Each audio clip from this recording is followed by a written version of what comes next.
In the shadow of war, a prophecy enraged one of history's most dangerous men, Adolf Hitler.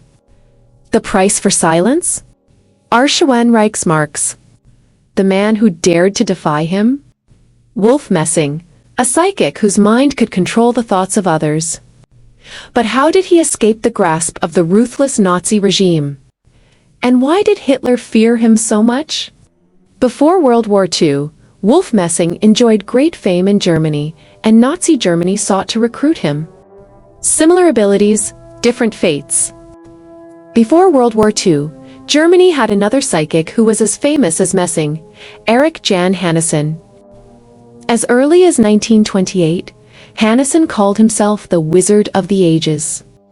He was a well-known clairvoyant, astrologer, and hypnotist in Berlin, as well as a public figure active in politics. He predicted that the Nazi Party would achieve great success in elections, which proved true when they became the largest party in the Reichstag. In 1933, Hanussen predicted that Hitler would become chancellor, and he was again correct. His pro-Nazi stance and accurate predictions earned him titles such as the Prophet of the Third Reich and the Nazi Rasputin.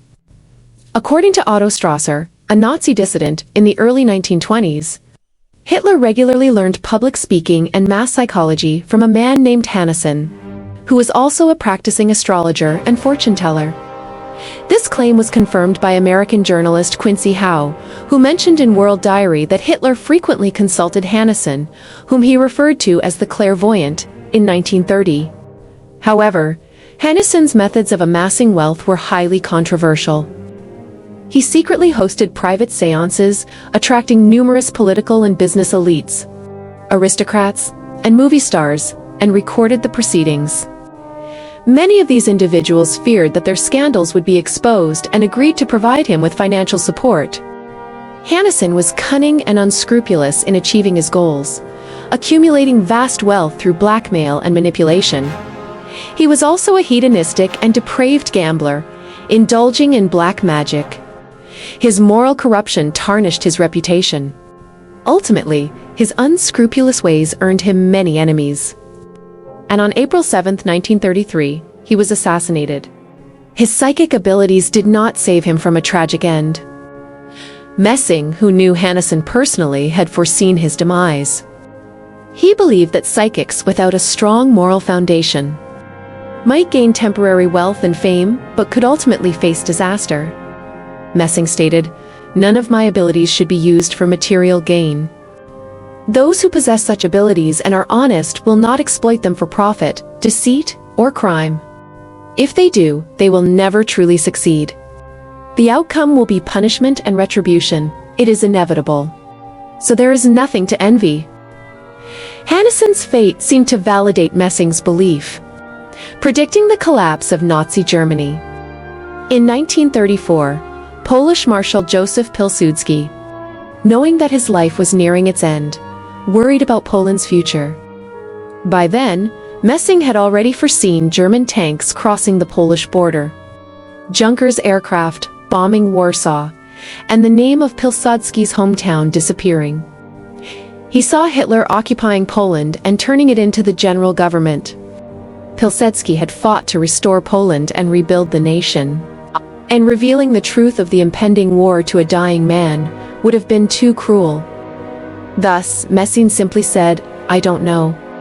He could not destroy the old marshal's hope for his country. In his private diary, Messing wrote about his true thoughts, questioning, "What is the point of predicting a nation's collapse to an old man?" When Hitler rose to power, Messing witnessed the streets of Berlin filled with cheering crowds. As Hitler passed by in an open-top car, thousands of people reached out to welcome him. Messing thought, "I am the only one who knows what will happen in 6 years. But even if I tell them the truth about the future war, who will listen? They are lost in the deceived masses." Reflecting on the many so-called elites who lined the streets to celebrate Hitler, Messing wrote, "Sometimes, I feel deeply ashamed of the elites." In his diary entry on April 5, 1936, Messing noted the atmosphere of the time. "The air is filled with anxiety and fear. 16 years ago, the blurry images I saw are now becoming clearer. At this time, due to Germany's economic crisis, Hitler ordered the German army to enter the demilitarized Rhineland. While performing in France, Messing received a phone call from Nazi General Wolf Heinrich Graf von Helldorf, who invited him to Berlin, claiming it was a very important matter. When Messing arrived in Berlin, an SS major met him and took him by car to a place called Black Sable. Inside a heavily guarded villa, Messing met Wilhelm Franz Canaris, the head of Nazi Germany's military intelligence, and General Helldorf. Canaris wanted to exploit Messing's abilities and offered him a place within the Nazi regime. He promised that Germany would change Messing's name and identity, making him an Aryan, a member of the so-called superior race. Canaris stated, "You will enjoy all the privileges of a true Aryan. I want you to be the head of the psychological department. You will have everything you desire in exchange for your loyalty and diligent service. Join us, Messing. Serve the Reich. In return, you will become an Aryan, a man of status, power, and wealth."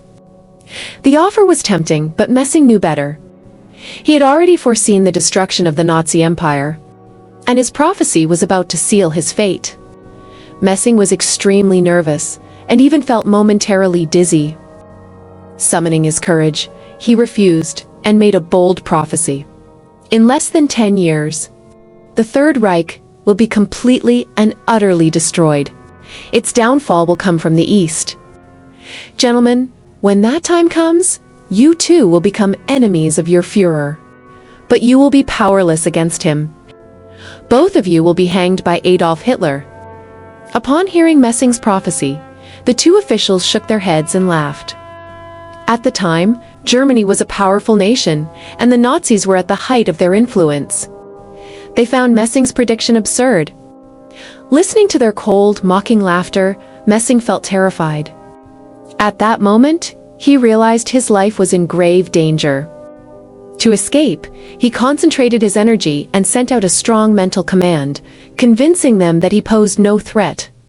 He successfully fled their presence, trembling as he boarded a train back to Warsaw, Poland. A 200,000 Reichsmark bounty. In 1937, at a theater in Warsaw, Messing publicly predicted, "If Hitler turns eastward, he will die." All Polish newspapers published the story on their front pages. Enraged, Hitler placed a 200,000 Reichsmark bounty on Messing's head. After Germany invaded Poland, Messing knew he had to flee with his elderly father, or they would both perish. However, his father, weak with age, refused to leave his homeland, urging Messing to go alone. "You must live. Leave me and save yourself." Messing had focused only on evading the Nazis, not realizing the allure of 200,000 Reichsmarks to the desperate populace. When the Nazis occupied Messing's hometown of Gora Kalwaria, he was betrayed the next day. German officers knocked him unconscious and dragged him into a basement. He was separated from his father, never to hear from him again. Upon regaining consciousness, Messing, bruised and battered, forced himself to stand. To escape, he first calmed himself and concentrated his thoughts. Only by focusing his mental energy could he effectively use his psychic abilities. When German soldiers opened the cell door, Messing sent a telepathic command for them to enter, hand him the keys, and sit down. Astonishingly, they obeyed. He then hypnotized the other guards, making them sit as well. Limping, Messing walked out of his cell and locked the door behind him. He successfully passed 3 layers of Nazi checkpoints and escaped from the Gestapo's headquarters without being noticed. Under the cover of night, he fled Poland and reached the Soviet Union.